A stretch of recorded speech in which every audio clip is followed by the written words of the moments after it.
We'll start today's video with a lot of factual data. We won't go for conceptual clarity a lot today, but in the following videos, you can expect more of that. 2018, everyone is a hero. See, this movie, this is important right now because this was chosen as India's official entry for the 96th Academy Awards, which are otherwise known as the Oscars. Now, we don't know whether this movie has a good probability of getting an Oscar or not.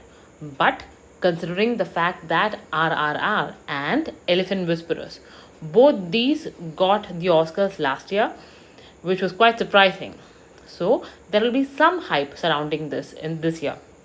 And this movie is about, see, though this, you can imagine that this is a movie which is going for the Oscars in 2023. However, this is based on 2018 Kerala floods, and it's a Malayalam movie, which is a survival drama, as you can figure out from the poster. Now, you need to keep in mind the name of the director, Jude Anthony Joseph. Okay, now I want you to pay attention to this person over here. He is the main protagonist, the main guy. His name is Tovino Thomas. Now, why is he important?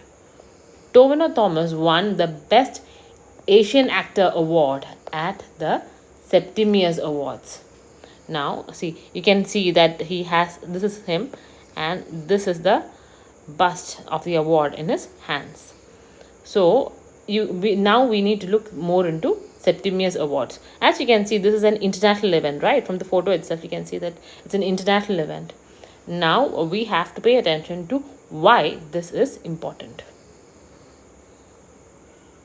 See, Septimus Awards, as you can see, this is the logo. This person looks quite ancient, right? That's because he actually is. It is named after the first African born emperor of Rome, Lucius Septimius Severus. That's his name. So just imagine that even now, many prominent politicians who are leaders in their own countries, but they have a foreign descent. For example, Rishi Sunak. They normally face a lot of criticism, and people say that they're outsiders. And even to this day in Europe, especially in Europe and the Western world, there is a lot of racial segregation, and there is a lot of feeling of racial superiority among the whites. So imagine that Lucius Septimius Severus became the emperor, the Samrat of Rome in around 191 BC or so. Just imagine, it's so long ago, so long ago, more than 2200 years ago. And for at that time, for a person of African descent to be the emperor of a place of vibrant civilization, it's a very huge deal. Right now, we don't have any more information about whether he was related to the arts, performing arts, or anything like that. But maybe this is because international events such as Oscars have often faced a lot of criticism for being very biased against women, against ethnic minorities and all. So maybe they want to show in this that they are very inclusive, and they consider inclusiveness as a positive trait. Maybe it's that. See, but at the same time, though it has a lot of reach right now, it was only founded last year in 2022. They want it to be an annual award ceremony, and they plan to hold it each year in the city of Amsterdam in Netherlands. That's where it was held this year as well. Now, they gave away prizes across 30 categories, and pay attention that in the categories of Best Actress, Best Actor, and Best Film, in these three categories, they give the award which are split into continents.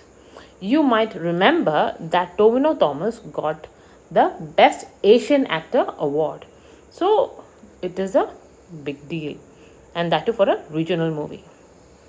Now, coming to the Next news article. Best Tourism Village Award for 2023. Telangana's Chandlapur village was chosen. And who conducted this competition? This competition was conducted by the National Tourism Department of the Union Ministry of Tourism. Now, see, notice that they won the Best Tourism Village Award.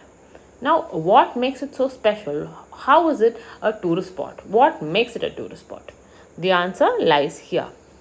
It has the Ranganayaka Sagar Reservoir, which was built as part of Kalleshwaram lift irrigation scheme. Now, about this, you need to keep these two things in mind. It's on the Godavari River and it is the world's largest multi-stage lift irrigation project.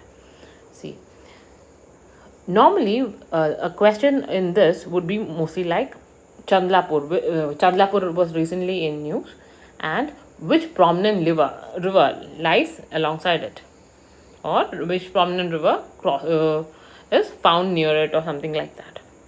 You need to keep these two things in mind, and this too. Okay, and of course you need to know who conducted the competition. Now coming to a grouping known as I2U2. I'm sure many of you have heard about this. It is a grouping of India, Israel, UAE and USA. So I2, see you have the two I's here, right? India and Israel, I2, and then your U2. Now this was established in October 2021, October 2021. See, when you see a grouping where you have both India as well as USA, and it is a grouping of just 4 members, so you cannot help but think about another grouping of 4 members where India and USA are a vital part. Which was that? That is the Quad. And who all are members in it? You have India, you have USA, then you have Japan, and you have Australia. Now, you might remember that the Quad was formed as a defense and security organization. They came together to take care of defense and security. However, this grouping I2U2 is cooperating for joint investments and new initiatives such as water, energy, transportation, space, health and food security. So basically they want to invest jointly into developmental initiatives. So what is the main focus? Development. Main cooperation focuses on economic growth and trade synergies. This is a central thing, economic growth and trade synergies, unlike the Quad, which is based on defense and security. I hope this is clear. Now, have a look over here. You can see our 2 I countries, that is India over here. Then we have USA here. USA ka second part, Alaska, is over here. So your I2, and then your UAE here, and your Israel here. Now, this is very interesting because, see, as you might know, Israel is the country of Jews. Judaism is very prominent there, and they have had a lot of conflict with the surrounding Arab nations, because of which Israel has always felt threatened in that area, and USA is the one which has always extended their support to them even in international platforms. So you can see that this area, not so much, maybe this area, there is an Arab-Israeli conflict. There used to be, at least. And now, just to imagine that these 4 countries are coming together for a joint cause, and 2 countries which used to be in conflict before, such as Israel and UAE, with varied interests, are coming together for developmental purpose. Now that is very unique, and that was made possible by what? By Abrahamic Accords. Let's go to that. Wait, before we go to that, we need to think about this. The organization of I2U2 was initially conceived in the mind of Muhammad Suleiman, who is a foreign policy thinker.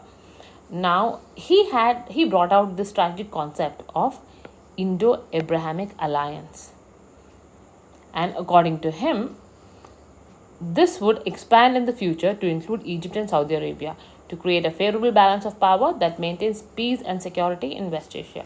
Matlab, initially he did think of an Indo-Abrahamic alliance with just these four countries, the I2 and U2, India, Israel, UAE, and USA. But then according to him, he also thought that this would expand in the future to include Egypt as well as Saudi Arabia. And now he has been advocating for the inclusion of Egypt, Saudi Arabia, France, and Greece. So these four countries. Now, those of you who are familiar with Quad might remember that we have something called Quad Plus. That is, 3 extra nations which joined, became a part of Quad.